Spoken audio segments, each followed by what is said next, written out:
Okay.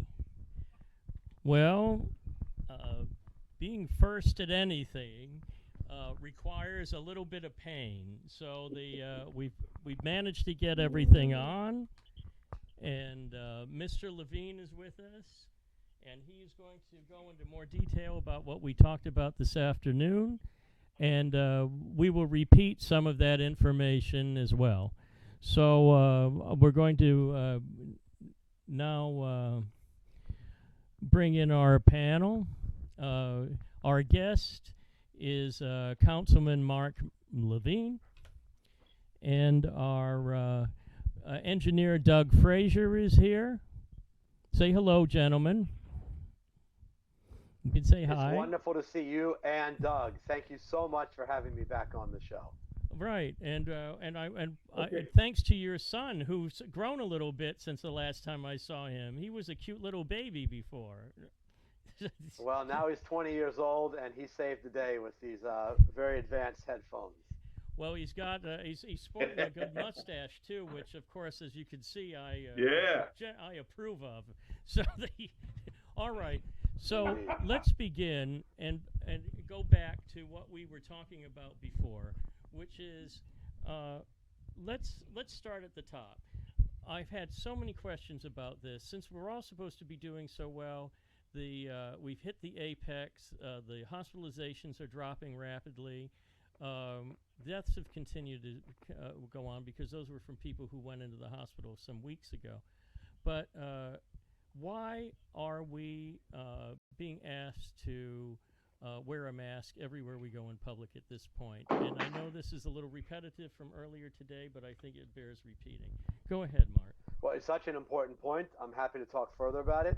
And Norman, if I could just ask you to hold the microphone closer to your mouth because I was having a hard time hearing Thank before. you. That's perfect. We have learned more and more about this disease as time has passed. It's one of the great challenges in combating a new disease because the science was not established at the time that this fight began. But we have come to understand just the extent to which people can be contagious while they are asymptomatic. People can have coronavirus and not know it, but potentially still spread it. And that is a challenge because it means people could be out there in the world interacting publicly thinking they had nothing wrong with them while indeed they were spreading the virus. And I can talk about a longer term strategy to deal with that, and there are some really good ways we can, but there's something we can do immediately, which is all of us cover our faces when we're in public, even if we don't think we are contagious. Now, face coverings, whether they are a surgical mask, a scarf, a handkerchief, a mask you make at home, such as fashioned out of an old t-shirt or sweatshirt, cotton, they do more than you would think to prevent you from contaminating somebody else. None of them are quite as effective at preventing someone else from contaminating you. So the idea for all these masks, including surgical masks, by the way, is to prevent the wearer from contaminating somebody else. Now, in the case of surgery, that makes sense, right? The surgeon doesn't want to pass her or his germs onto the patient they're operating on, right? Um, and that is indeed the idea behind all of these face coverings. An N95 mask is at a whole nother level, but that's not going to be a practical option for most people. So we want to prevent the transmission of this disease from people who are mildly asymptomatic. This is important today. This is going to be important every day until we have a vaccine for coronavirus, a time which is probably a year away. We don't know for sure. We are going to try and reopen this economy to the extent we can. We are going to try and get back to something like normal life, but it's going to, until we have a vaccine, be within real limitations. And one of the protections that we can have in place, again, until we have a vaccine, is to cover our face in public via any of the types of face coverings that I mentioned. Well, thank you. I think the important point to note here is that originally, when the CDC gave out these guidelines where they didn't think that masks would be effective, is that they were thinking in terms of it would be more effective to have people who showed symptoms go into the hospital and then or go into self quarantine, and that was a way to contain the contagion. The other point was, but they didn't know that people, even before they will eventually show symptoms, even before that, when they still have no symptoms at all, that they are shedding the virus. And then we have also found that 50% of people who become infected with coronavirus show no symptoms at all. But during that time, the peak time of the infection, they are shedding the virus and can spread it. So consequently, surgical masks will help. Now, you mentioned N95s. N95s clear out 95% of the particulates. P100s do Right. 100%. Those are good for people. You have to have a sealed closure around here so that you don't pull particles Doug has in one. around He's the doing a little show and tell. Yeah, so that what happens is, excellent. So that those have rubber seals that would work, and you have to get it fitted properly and actually be trained on how to do it. So it wasn't that the CDC didn't care; it's that they just didn't know until they actually looked at the cruise ships, where they had a captive population with 100% testing, and they were surprised to find how peculiar this virus is and the way that it can spread even when you don't know you have it. So thank you, Mark, for letting us know that. I think the point is the governor's trying to let us get out of the house a little more. So if we have the face coverings, we can actually be, and we all do it together, we can cut down on the get out. We can be out. That's right. Right, and we don't have to be just self-quarantining the whole time. So thank you for going into that. The next one is, you said you had a longer-term strategy. As you know, there are 3 phases that's coming out from the CDC, and and that depends a lot on institutional improvements. You know, do we have the right testing facilities online? Do we have people who are going to do trace and containment? And I think that they're waiting. They'll be evaluating to see how each state and county does that before they give them the green light to go to another phase. But could you go into that a little bit? Yes, look, we're still in the crisis phase of this pandemic. We do think we've hit the apex. The number of people coming into hospitals is no longer increasing, but it's still really, really difficult in our medical system. They're under strain. The staff is under enormous strain, working 12-hour shifts day in and day out at enormous risk. The supplies remain extremely tight. We don't have much more than a buffer of probably a week or 2 on the key supplies, and that is in a situation in which we're offering very limited availability of protective gear to staff. But it's not too soon to start and think about what comes next. It won't be quick. It took us a long time to get to the apex. It's going to take us a long time to ramp down from it. But we need to understand, how do we get back to something like normalcy? We're not going to eliminate this virus. We're not, until at least there's a vaccine. However, we could beat it back to the point where the pace of new infections is at a level that we can contain. In the context of New York City, that probably means somewhere between 300 and 500 new infections a day. If we can get it down to that level, we can, through testing, identify every single case. We're not doing that today. We're not identifying probably 90% of cases. And we can then trace the contacts of every single person who we know has this virus. That's an extraordinary amount of work. It will take thousands of staff. Probably will be aided by technology on our cell phones. A lot of questions on that. But even if we are able to activate the cell phone technology for tracing, it won't be a substitute for human beings doing that work. We're going to need to hire thousands of people for this. We're going to need to offer individuals who are sick the opportunity to leave their family and quarantine in a hotel. It's very difficult to protect your family in a small apartment. I learned that the hard way. I was sick. I'm doing fine now, thank God, but I went through 2 weeks with coronavirus. I tried every way I could to protect my family, and unfortunately, my wife did get sick. She had fever for 15 days. She's doing great now, but I bring this up to illustrate how difficult it is in a small Manhattan apartment to avoid one person contaminating the other. If you live in a big house, sure, you just move into the basement. So what do we need to do? We need to offer a place for people to relocate.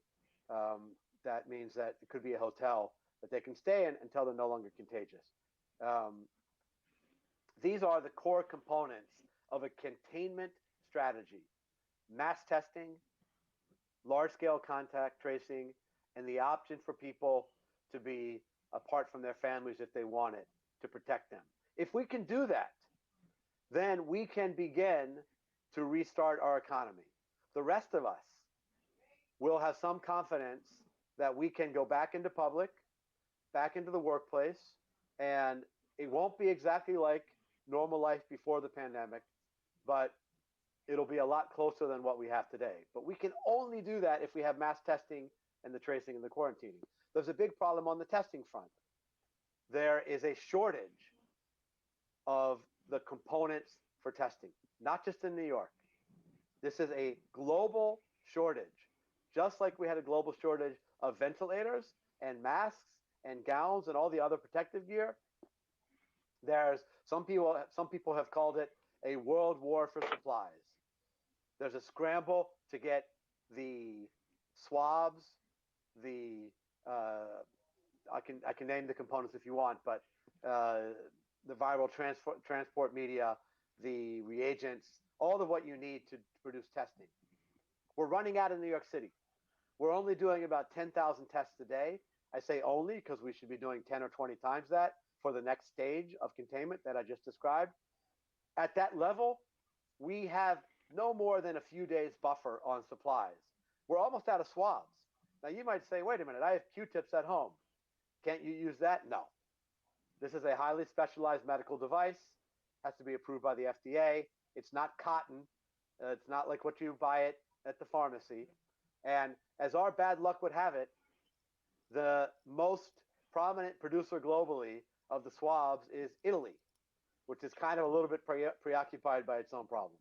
So now we're trying to ramp up some production of some of these materials in New York, and they're working on 3D printing of these swabs, and that's extremely exciting.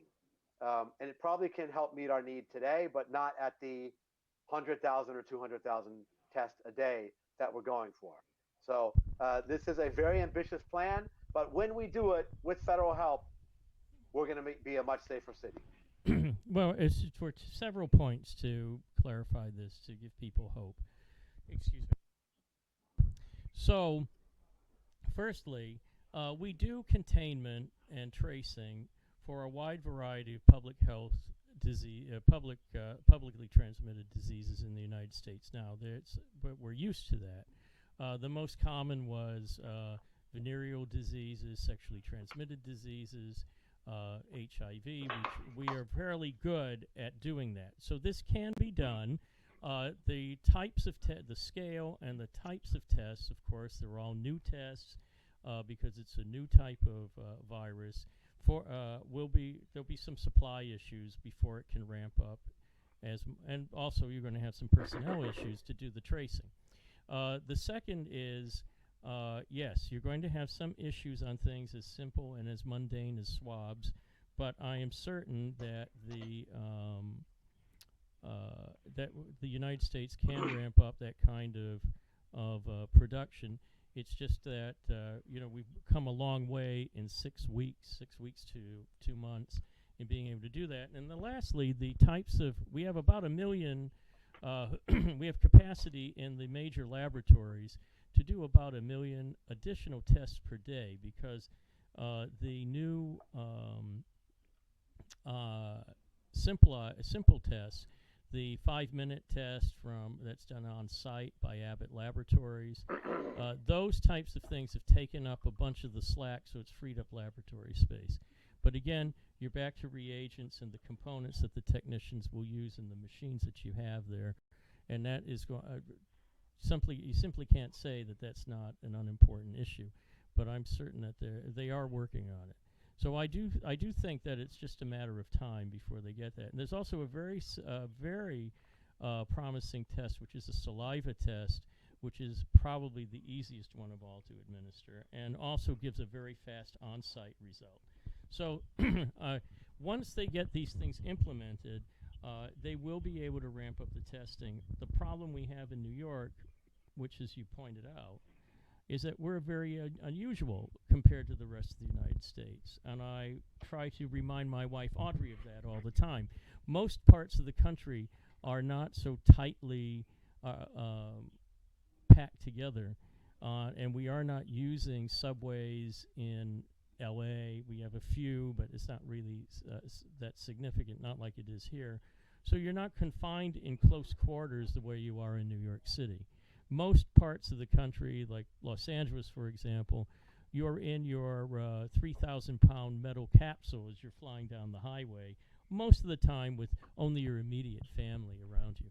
So it makes it much easier to confine infection in an environment like that. So New York has some special exposures that you don't have everywhere.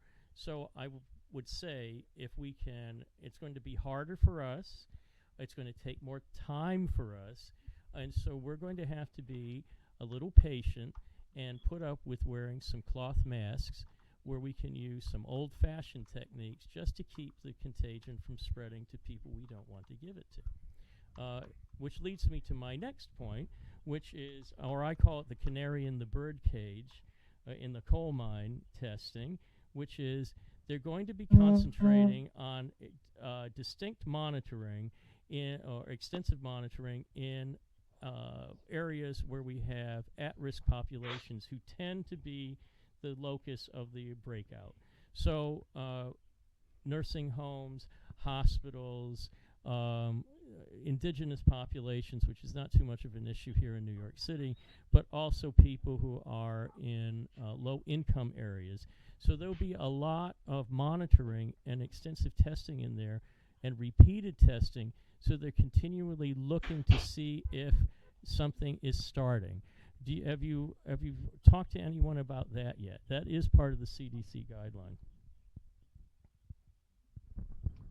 Yes, we're going to want testing in places that we're not getting a good read on right now. We're going to want it to be possible for you to get a test anytime you go to your doctor. We're going to want to have certain sectors of the workforce to get tested regularly, possibly every day for healthcare workers, transit workers possibly a couple times a week, and certainly nursing homes, because of the vulnerability of the residents and the staff need direct access to repeated testing resources. You know, you can be tested one day and go be negative and catch the virus the next day. So for the most high priority populations, there's going to have to be repeated testing. And we really are making progress on the technology. Our city's public health lab has several machines now which can give you an answer in 45 minutes. That's short enough where you could imagine a healthcare worker getting a test every day before the start of their shift. They, by the way, are buying more of these. They're going to be deploying them at satellite locations around the city. And I believe that one of the locations which will be getting this very expensive, it's called an Infinity machine, is right next to Park West Village. It's the health department's, it's a lab on 100th Street that they have for sexual health and vaccinations. And it's not open now, but I believe the plan is to install one of these Infinity machines at that location. And again, that machine is incredible. It can give you an answer in 45 minutes. That's the kind of technology we need to really get to a mass scale of testing. Right, that's the... Hey, Mark, I have a quick question. Go right ahead. Sure, Doug. Oh, so we did an earlier, I did an earlier broadcast today, and some of the people from the tenant leadership residents over in the east side, they were mentioning that there was a senior building over there, and a lot of people had passed away. And the question was, are there anything that's going to be done to help to some of the nicer buildings, and they feel like the buildings should be they should be paid more attention. And they were really interested in the fact that one of their buildings was in the zip code that had the most people who had the disease. So, is there any special effort being done particularly from your side, where you can offer them some sort of advice or some sort of way that they can be helped because they're feeling that there's a lot of things going on and no one's paying attention to. I'm sure everybody feels that way, but is there anything special that you can think that might help them? Right. Well, look, one of the most horrifying things about this epidemic, this pandemic, is just how unequal the impact has been. It's true that none of us are immune and that people of every Right. color and background are getting hit. But we now have data, and we had a huge update in the detail on this data yesterday in New York City Uh-huh. on the disparate racial impact of this disease. And we have seen that whether it is the number of people who are testing positive, the number of people who are requiring hospitalization, or most painfully of all, the number of people who are dying, that African American and Latinos in New York City are getting hit on average twice as hard as white New Yorkers. And unfortunately, that has also meant that the incidence of the disease in NYCHA developments is extremely high, painfully high. Um, because of some of the same dynamics, this disease is hard for everybody, but it's particularly brutal for people who have pre existing health conditions. And we know that we have unequal access to health care in this country, in this city, and that NYCHA residents have not always had full and equal access to quality health care. And that is now putting them in a position of vulnerability when they are confronted with this virus. We need to make sure Can you? that for the next stage, please go ahead, No, Doug. I was going to Go say, ahead, Doug. can you offer some? I mean, if you're in a position to offer up some advocacy, can you would you be able to advocate for something to be done to help to address some of the just the stuff with the corona? Because I know everything's taxed extremely Right. now, and everybody's looking for solutions. But is there a way that somebody like you can be an advocate to sort of kind of help? Because some of them have felt like they were Absolutely. on an island alone, and I'm sure that's Absolutely. not just germane to them. Well, look, So May there's a I way jump? that you May I can be an jump in absolutely. advocate for? for that to May help I them. jump in for a moment, gentlemen? The point is, this may Sure. clarify something that will make it easier on this topic. The phases that are being, in other words, for any municipality, state, or county to move through the various phases, the three phases set by the CDC, there are requirements. And one of those requirements is to have a robust testing program, a robust tracing program. And what I started this discussion with is a robust, concentrated testing program in vulnerable locations, because those vulnerable locations tell us very early if something is beginning to pop up again. So if you're testing in at-risk facilities like nursing homes, places like Red Oak Apartments, which are senior-oriented, if you're testing extensively on a constant basis in places like a NYCHA complex, or in some cases, these are in private, let's say up in Hamilton Heights, for example, you're looking at private apartment complexes where the Hispanic population in particular is living very densely in multi-generational living situations. So have an apartment and grandma, abuela is there, and all the way down to the the latest generation. Unfortunately, that's part of having a lower income. It's partly cultural, and what happens is it's very easy, as Mark pointed out, in those confined conditions, for a disease that's highly contagious to go through like a fire through like through brush. So those areas will be required by the federal guidelines to be tested on a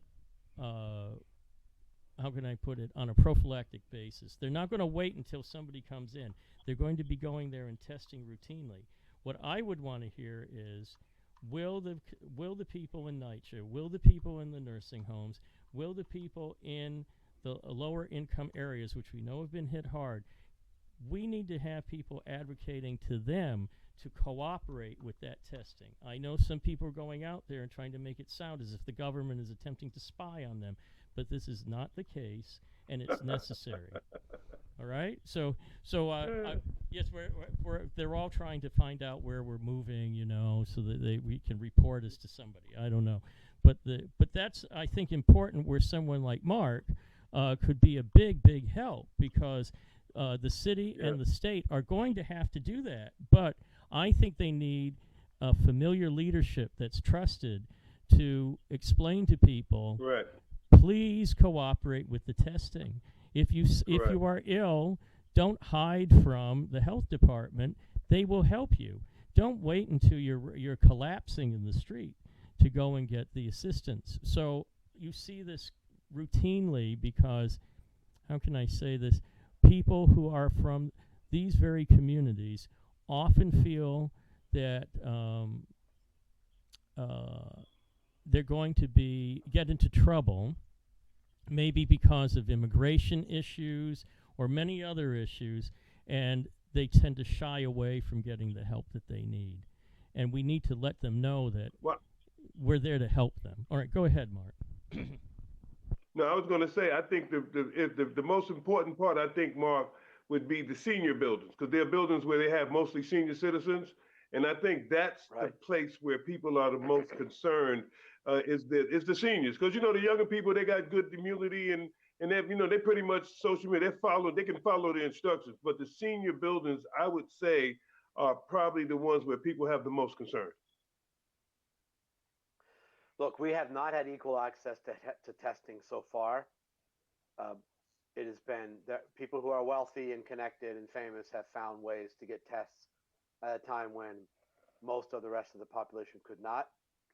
Mostly testing has been reserved at this point, and again, unless you have some sort of special connection to those who are very sick in hospitals, or who are dealing with extreme health complications and have a doctor's order. For the next phase that we've been talking about tonight, we have got to prioritize low-income neighborhoods, communities of color, and yes, NYCHA residents, seniors, for the expanded don't forget the seniors capacity. Seniors are the most vulnerable. This disease, again, can hit anybody, but seniors are extremely vulnerable. The fatality rate is much higher for people who are over, say, 75. And so they need to be prioritized for its testing and other resources in the next phase of this epidemic. Correct. Well, thanks, Mark. I'm sure they would appreciate hearing that. And Mark has done, and Mark has been working very hard to get information out to people. It's very important for people to understand that Mark has been atypical in the city council, in that he took a great deal of effort to learn to communicate to his constituents, many of whom are Hispanic. Many of them have limited ability with English, and it's very reassuring to them to have someone like him talk to them and explain what's going on. And because there's a certain amount of fear. And I could just think about my own grandparents. They would have been scared to death. They wouldn't have wanted to My Mm-hmm. grandfather wouldn't have wanted to see anybody from the government if he could possibly avoid it, because he always felt they were coming with bad news. So we, so we have to break that down so that there's a degree of trust Yeah. there, and I think someone like Mark can There really you go. help us with that, because, There for you go. example, when he was undergoing COVID-19 and his recovery, I think it's important that he shows them personally at these where these sites are, where the Abbott testing equipment is. I have a certain particular pride about Abbott Laboratories. I had numerous research contracts with them in fast prototyping technology and procedures, so that and quality control when I was a professor at USC and when I had my firm in California. And some of those same people were involved in fast prototyping and putting into production these machines and the testing equipment. So I just see this as almost like our World War II, you know? So we can be out there to help get this done and show that Americans can do it.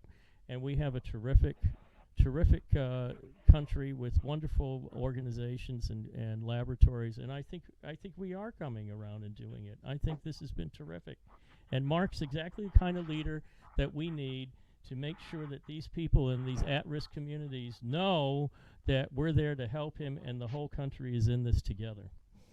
So I'm sorry, Mark. I hope you don't get too shy on us there, because we're praising you so much. Not Never. Never. Thank you for your support and for your acknowledgement. I think that information is one of the most powerful weapons in a public health crisis. We have to arm people with information about just what this disease is, how it impacts us, how you catch it, how you minimize your chances of catching it, and what our city, our state, our country is doing to protect us. And so I have at every step erred on the side of communicating clearly and frankly good news, but also tough news, because I think people deserve that. They want to understand where we are in this battle. And I'll give you one example of that. I've been fighting for a full accounting of just how many people we're losing to this horrible disease, how many people are dying because of coronavirus. And we have been consistently undercounting in New York City and beyond, because until just a few days ago, we were only counting people as coronavirus victims. Those figures you saw on the news every day, if they had a confirmed positive coronavirus test at the time of death. Now, we've talked about how tough it is to get access to a test. So we know that many people have passed away before they've had that opportunity. We know that. And in fact, doctors and our chief medical examiner, depending on the case, have been recording people who, while they haven't had a test, show obvious signs. And as of this week, we got a big victory. We're now recording that number. We jumped a lot. Right now, we have about 8,000 in the official count of people who got a confirmed test. But the city has now added another 4,000 to the count, which is people who are deemed probable cases by their doctor or the medical examiner. So the count you'll see on the city website now has a painfully high death number of around 12,000. By the way, even that is an undercount for reasons I can talk about, because there are some people dying at home who are not registering in the medical system. But the president today attacked New York City and said that we were making up numbers of the death count. We were, quote, padding the death count. That is outrageous. It's false. Every single person who's in our account got there because of the evaluation, either of a physician or of the office of the chief medical examiner at time of death, period. And people need to understand that. We need to know. It's hard to say it. The public needs to understand how many of our beloved New Yorkers we have lost to this crisis. It's painful. It is beyond bearable, but we need the truth. Well, I think the important thing to note here is that this disease has been unusual in that it has such varied symptoms with depending upon the person who catches it. So we have an enormous amount of underreporting. Both those who caught the people who caught the virus in general. Is that you, Doug? That yes. So that we're undercounting the number of people who have caught the virus in general, because so many of them had no symptoms at all. And so we don't really know, when you're trying to predict how far you are on the contagion curve, it's very hard to do that, or even to know how contagious it is. In the beginning, we thought that we had what's called a contagion factor or transmission factor of 2.3. That meant that every person who's infected will tend to pass it along to 2.3 other people before they're not contagious anymore, given things left to their natural state. We now know that it's in excess of 6. That's a hugely that's a huge difference in how fast it can propagate, and it tells you what kinds of how far along you are on the curve. It's very hard to predict. Very hard in the beginning to predict that. As for these other problems,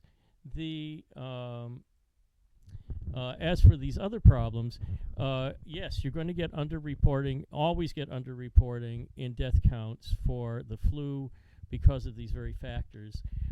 Usually what we do is we have models that will help us understand that, and we know from the reported counts how many actually we expect to have died from the flu. This is totally new, so it'll take a while for us to get that. But I don't think anybody underestimates the importance of the disease, and also underestimates the power of the community to control it, and what we've been doing. So I want to put the best possible light on that, so we can continue to move forward, hopeful and proud of what we've done, because the number of people we've saved has been enormous. There are many, many more people who could have passed away, and we're very lucky that our local medical and civic leaders have helped us so much in this process. So I'll leave this to next to Mark. Where do you think we're going to be on? The next problem is dealing with the people who aren't infected or have don't need medical attention, but in fact have some other the day-to-day living problems. Where do you think we are? Where should people be going to find out about how to register for things as simple as unemployment payments? Right. Which I've heard there's been a terrible backlog in processing those because the agencies are swamped. Yes. What do we do about people getting their stimulus checks when they may not have, they may be a Social Security earner, they may have fallen through the cracks, or maybe their conditions have changed so they could qualify now but didn't last year. Where is there anybody who's helping them with this? What's the city or the state? Can you tell us? All good questions. This is not just a medical crisis, it's an economic crisis. This is not like the 2009 financial crisis. This is akin to the Great Depression. We have unemployment in the country, we estimate right now at 20%. It could go higher. We are at Great Depression levels of economic hardship. And we have to help people with food assistance. We have to keep them in their homes. And yes, we need to offer cash assistance for basic needs. The various rounds of stimulus from the federal government have helped some on that, not enough. They need to do much more. We are expecting a 3.5. We've had 3 rounds I mentioned. We're expecting a quick 3.5 round, I think, in the coming days, and then a more robust round 4, I believe, in the next week or two. But there's already a fair amount on the table. Again, not enough. Unemployment has been significantly expanded and enhanced. So, on top of the 540 a week you could get from normal unemployment, another $600 been added, so that all told you could get $1,140 a week from unemployment, counting the federal enhancement. Um, if you're already receiving unemployment, you actually don't need to sign up for that. You'll get the enhancement. That's a common misconception. Those people who have obviously newly lost their jobs, which is a lot of people, have to sign up to get into the program, and then they'll get the enhancement. And that's been very hard. The state has been overwhelmed. This is managed by state government. They have been overwhelmed. The website crashed. The phone systems were unworkable. Norman, as an old school engineer, you'll appreciate that our state unemployment system was running off mainframe computers using COBOL as a programming language. And so they put out Yes. an urgent call for programmers of a language that was pretty much extinct before most of us were born. I think its heyday was the 1960s and 70s, but they have admitted that they did not update the unemployment system like they should have. They have now added a lot of new staff operators on the phone, and it's getting easier. But people should remember that if you don't get through today, you haven't lost your opportunity to qualify. You will get through, and when you get through, it's retroactive to the time at which you became unemployed. So Oh, that good. You anticipated my question. Right. Yeah. So as painful as it is to not be able to get through, you're not losing money you're entitled to. Again, the delay is very hard. People are suffering. They don't have money for basic needs. So I'm not minimizing that. That has to be fixed. But I do want to clarify, the day you're unemployed is the day at which your benefits will begin, even if you aren't able to register right away. Terrific. And as I said, well, just one moment to defend COBOL for a minute. COBOL was actually being used on business computers, although batch programming, what can I say, all the way up through the early 90s. But Okay. you're correct that if someone like both of your sons were born long after COBOL became standard. They've never heard of COBOL, trust me. Yes. Well, you know, what can I say? They have. So the yes. Well, you do find that a lot of the systems that the state has, what you're doing, they used to say when the tide goes out, you find out who's swimming naked. So the point is, there are a lot of systems in the state, and not just this state, but other states, which have been not maintained properly. And when the system is stressed, you start to find out where the problem is.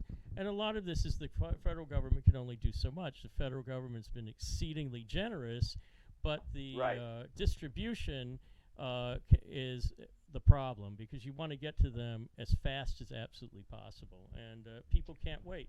But it is good to hear. Two things I would take away from your comments. One is they are putting in more staff. They are trying to handle the wave. But two things that people can do. One is don't freak out, because you are going to get the money back to your date that you were unemployed. You didn't lose it.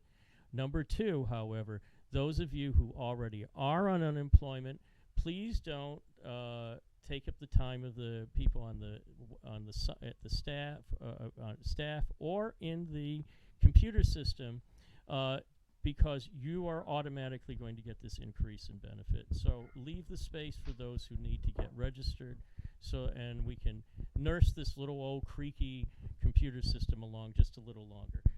Doug, you had a question. Do you want to?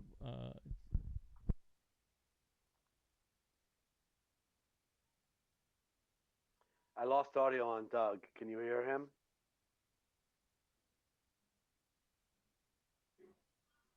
Norman, I lost audio on Doug. Okay, you're back. No, can you hear me? Norman? We can hear you just fine. I can hear you, Doug. You're fine.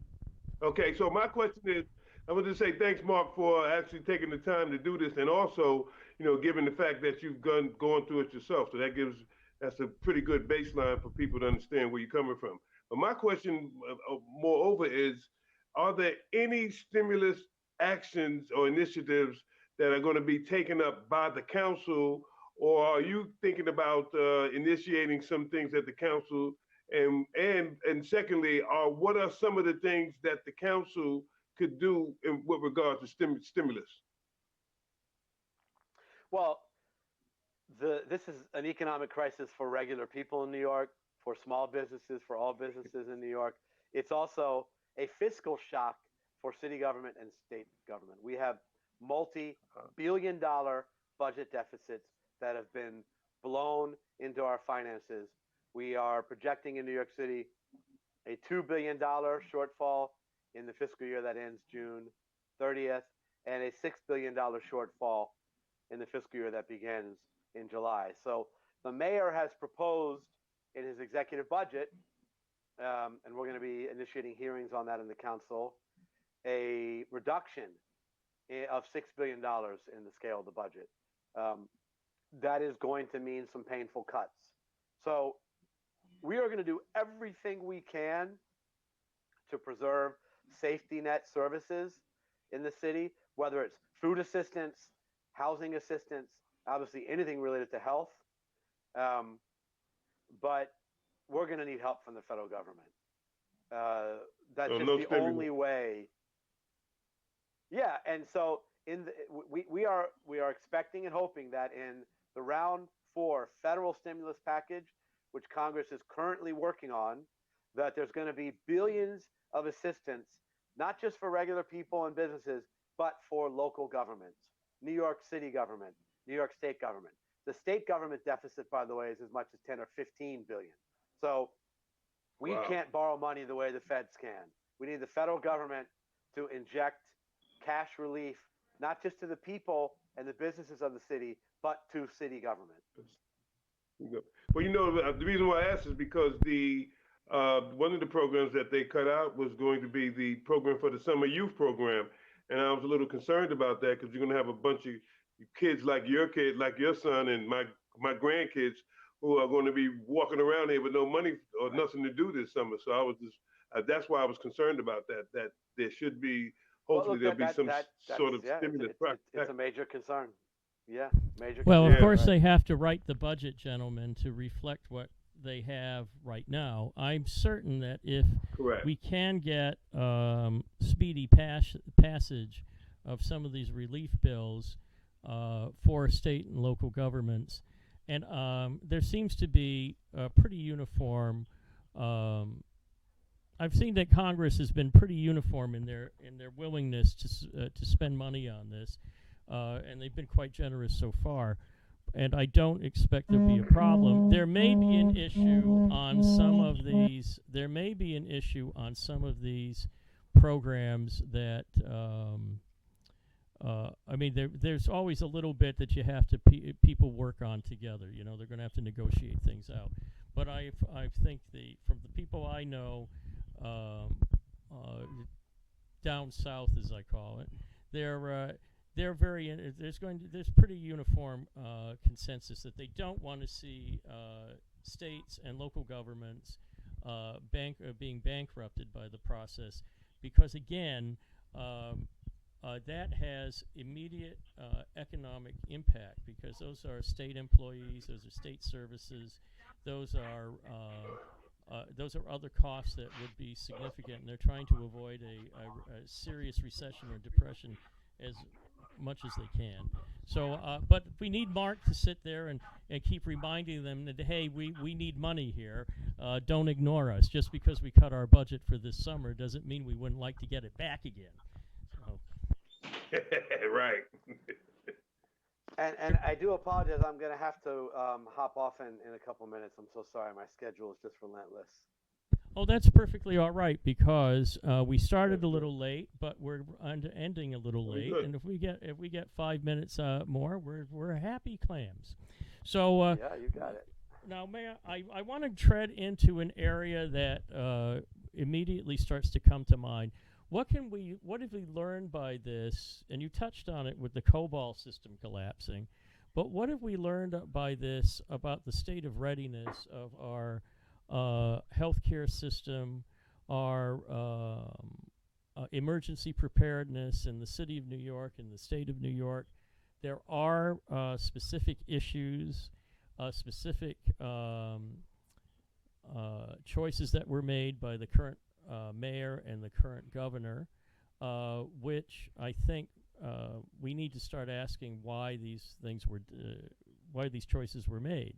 And I'm going, and let me be the one to bring up the controversial point, and we'll get a simple, a very quick answer reaction from Mark, and then at a future date, we'll have a broader discussion on this.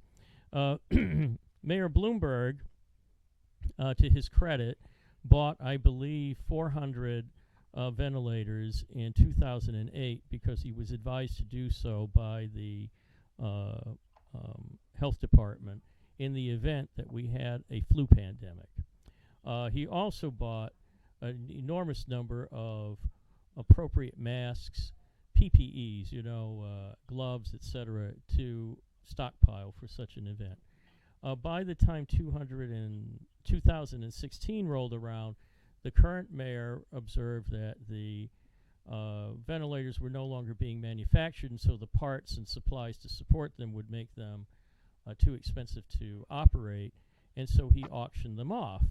But then he failed to replace them. The masks, people don't realize, especially the ones that are used by healthcare professionals, expired at a certain date. They expired and they were never replaced. There didn't seem to be much interest in dealing with the potential of a disaster like the one that we're in now. And this didn't stop there. In Albany in 2015, the governor was advised that he should buy 1,500 respirators, ventilators, for the state of New York for just such a crisis as well, and then declined to do so and directed the advisory board to find some way to ration what we already had. Now, I know you're stepping into dangerous water here, but let's put it this way.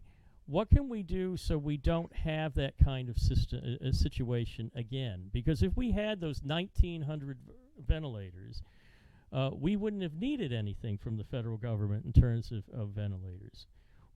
Why is it that, and you know the problem, we've been playing catch up on supplies ever since.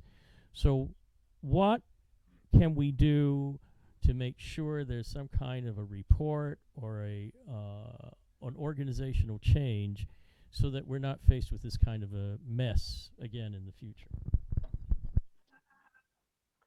Well, I want to start by saying we really feared that our hospital system would collapse because of the intensity of this crisis, and it hasn't. It's held. It's been brutal. It's been brutal for the staff.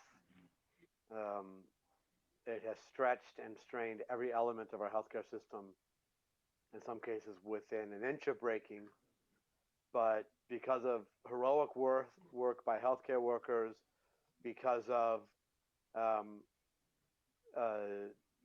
the extra efforts made by the governor, the mayor, and others to reallocate resources to hospitals, because of generosity of people around the country, and because, importantly, the worst projections about how this disease would be did not come to pass. We appear to be at the apex with fewer people coming into hospital every day, and our system is still intact. That is an extraordinary achievement that I'm in awe of.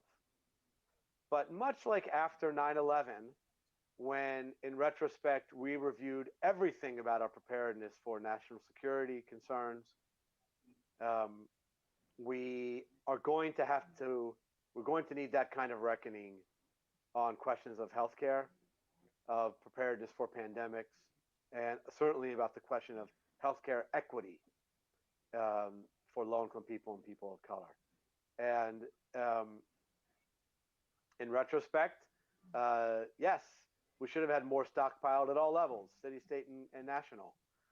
In retrospect, we should have had more capacity to surge hospital systems more quickly and more easily. But I'm really more interested right now in the midst of an ongoing crisis, one which is far from over, in preparing for the next fight, a fight that we're not yet ready for, in the containment stage that we've discussed a lot tonight. And so I'm really mostly looking forward. And I don't feel we are ready yet for the next stage. I don't feel the feds are doing enough. I don't think we have the staffing structures, the technological structures, the transportation systems in place for the mass testing and contact tracing and quarantining that we're going to need to be safe in the next stage. So that's where I'm aiming my fire and spending most of my time. And I am sorry, I'm going to have to wrap up in a second, but that's a really powerful big picture question to conclude on. Well, that's why we picked it, and it means that we're going. That just gives us a foreshadowing of what a topic that we'll probably pick up this fall. And the forum would be in particular very interested in looking at new policies to strengthen the state healthcare system. The point I would make is the federal government, the way that the American system works is that the federal government assists and supplements state medical systems, but it's primarily a state function to manage their hospital system, manage their clinics. Even federally funded programs are managed by the state. So we still have to wonder what's going on at each state level. And I would give New York, for example, a wonderful opportunity to make a set of reforms that would be copied by other states. It would become a template for the type of system you want to have. So with that, I'm going to thank both Councilman Levine and thank you for coming on. You are, as usual, extremely informative and always in good temper, which we don't always get with everyone. And of course, Engineer Doug, who makes us all look good. And as he takes over more of this system remotely, he'll even make us sound good all the time. All right. So once again, thank you very much. Well, this program will be repeated. Thank you, Norman. Thank you, Doug. Thanks to everyone who's listening and watching. Thank you, Mark. And please stay safe. Thank you, and we will. Yes, this will be repeated at 1 o'clock tomorrow on the network, and it will be posted at Live at Grant, the Vimeo platform for the forum. And since this went out live over Mark's Facebook Live page, I assume that you will have a copy as well. And Helen Rosenthal, just before I broke for this meeting, has agreed to have her group give us and she will as well for the first one. Starting next week, she will start giving us additional information too. And That's great. And have one of her staff members will come in for a 15-minute segment during the week on one or more days to keep us abreast of the latest and greatest. And I'm trying to get Mark to pry loose Eric Cuello, who everybody loves. You know, he's so reassuring. We sure do love Eric. Yeah, right. So, and very well informed. If we can capture him to give us a 10 or 15-minute segment a couple times of the week to let us know if anything new has happened or where people can get contact information. Don't forget April 30th, where we will be having the forum will be totally virtual. That will be on the state budget that was just passed. That will feature State Senators Brian Benjamin, Robert Jackson, and State Assemblyman Dan Quart. And we will have Q&A capability up by that time. So thank you both very much. And Mark, thank you for suffering through and being so patient with us to get this technology up and running. And thank your son for sharing. I'm glad it worked out. And thank you for He's the hero. Yeah, thank him for sharing his headphone with you. All right, so thank that you. was Alejandro. I'll tell him he got a big shout out. All right, Thank you guys. so much. Bye-bye now. All right. Bye-bye. Be safe.